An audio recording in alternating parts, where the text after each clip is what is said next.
माता की भारत माता की भारत माता की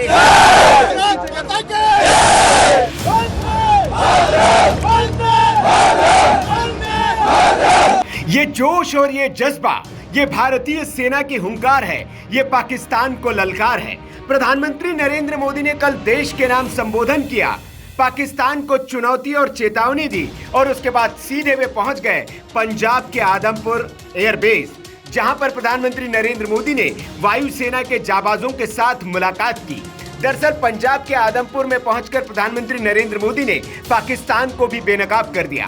पाकिस्तान बड़े बड़े दावे कर रहा है, डींगे हाँक रहा है कि उसने भारत को बहुत नुकसान पहुंचाया है। उसमें एक दावा उसका यह भी है कि उसने आदमपुर के एयरबेस को तबाह कर दिया था। लेकिन प्रधानमंत्री नरेंद्र मोदी ने सुबह 7 बजे इस एयरबेस पर उतरकर ये पाकिस्तान को ये बता दिया कि आप सिर्फ हवाबाजी कर रहे हो, आपके दावे खोखले हैं और भारत को जरा भी नुकसान नहीं हुआ है। हालांकि इससे पहले वायुसेना की ओर से भी प्रेस कॉन्फ्रेंस में यह बताया जा चुका है कि उसको कोई नुकसान नहीं हुआ है।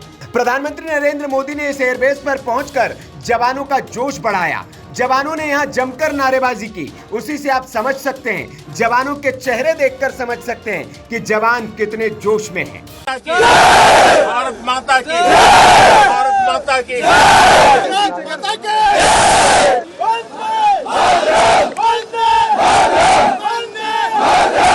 प्रधानमंत्री का दौरा पूरी तरह से गोपनीय था, किसी को भनक तक नहीं लगी। जब प्रधानमंत्री नरेंद्र मोदी ने पहली तस्वीरें शेयर की, तब देश को पता चला कि पीएम मोदी सुबह 7 बजे उठकर पंजाब के आदमपुर पहुंचे थे।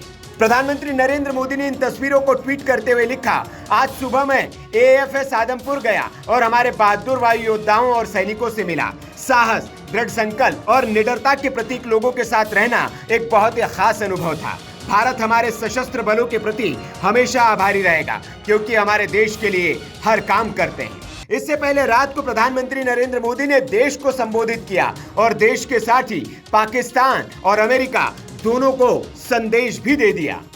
जब पाकिस्तान में आतंक के अड्डों पर भारत की मिसाइलों ने हमला बोला, भारत के ड्रोन्स ने हमला बोला, तो आतंकी संगठनों की इमारतें नहीं, बल्कि उनका हौसला भी थर्रा गया। बहावलपुर और मुरिद के जैसे आतंकी ठिकाने एक प्रकार से ग्लोबल टेररिज्म की यूनिवर्सिटीज रही है। दुनिया में कहीं पर भी जो बड़े आतंकी हमले हुए हैं, चाहे 9/11 हो, चाहे लंदन ट्यूब बॉम्बिंग हो, या भारत में दशकों से जो बड़े बड़े आतंकी हमले हुए हैं, उन सब के तार कहीं ना कहीं आतंक के इन्हीं ठिकानों से जुड़ते रहे हैं। आतंक के बहुत सारे आका बीते 2.5-3 दशकों से खुलेआम पाकिस्तान में घूम रहे थे, जो भारत के खिलाफ साजिशें करते थे। उन्हें भारत ने एक झटके में खत्म कर दिया। साथियों, भारत की इस कार्रवाई से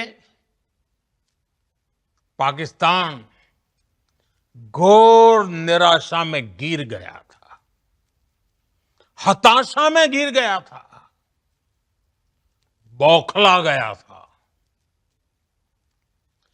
और इसी बौखलाहट में उसने एक और दुस्साहस किया। आतंक पर भारत की कार्रवाई का साथ देने के बजाय पाकिस्तान ने भारत पर ही हमला करना शुरू कर दिया। पाकिस्तान ने हमारे स्कूलों, कॉलेजों को, गुरुद्वारों को मंदिरों को, सामान्य नागरिकों के घरों को निशाना बनाया। पाकिस्तान ने हमारे सैन्य ठिकानों को निशाना बनाया। लेकिन इसमें भी पाकिस्तान खुद बेनकाब हो गया। दुनिया ने देखा कि कैसे पाकिस्तान के ड्रोन्स, पाकिस्तान की मिसाइलें भारत के सामने तिनके की तरह बिखर गई। भारत के सशक्त एयर डिफेंस सिस्टम ने उन्हें आसमान में ही नष्ट कर दिया। पाकिस्तान की तैयारी सीमा पर वार की थी, लेकिन भारत ने पाकिस्तान के सीने पर वार कर दिया। भारत के ड्रोन्स, भारत की मिसाइलों ने सटीकता के साथ हमला किया। पाकिस्तानी वायुसेना के उन एयरबेस को नुकसान पहुंचाया, जिस पर पाकिस्तान को बहुत घमंड था। भारत ने पहले 3 दिनों में ही पाकिस्तान को इतना तबाह कर दिया जिसका उसे अंदाजा भी नहीं था। इसलिए भारत की आक्रामक कार्रवाई के बाद पाकिस्तान बचने के रास्ते खोजने लगा। पाकिस्तान दुनिया भर में तनाव कम करने के लिए गुहार लगा रहा था और बुरी तरह पीटने के बाद इसी मजबूरी में 10 मई की दोपहर को पाकिस्तानी सेना ने हमारे डीजीएमओ को संपर्क किया। तब तक हम आतंकवाद के इंफ्रास्ट्रक्चर को बड़े पैमाने पर तबाह कर चुके थे। आतंकियों को मौत के घाट उतार दिया गया था। पाकिस्तान के सीने में बसाए गए आतंक के अड्डों को हमने खंडहर बना दिया था। इसलिए जब पाकिस्तान की तरफ से गुहार लगाई गई, पाकिस्तान की तरफ से जब ये कहा गया कि उसकी ओर से आगे कोई आतंकी गतिविधि और सैन्य दुस्साहस नहीं दिखाया जाएगा, तो भारत ने भी उस पर विचार किया। और मैं फिर दोहरा रहा हूं,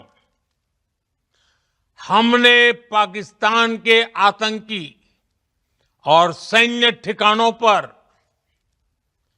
अपनी जवाबी कार्रवाई को अभी सिर्फ स्थगित किया है।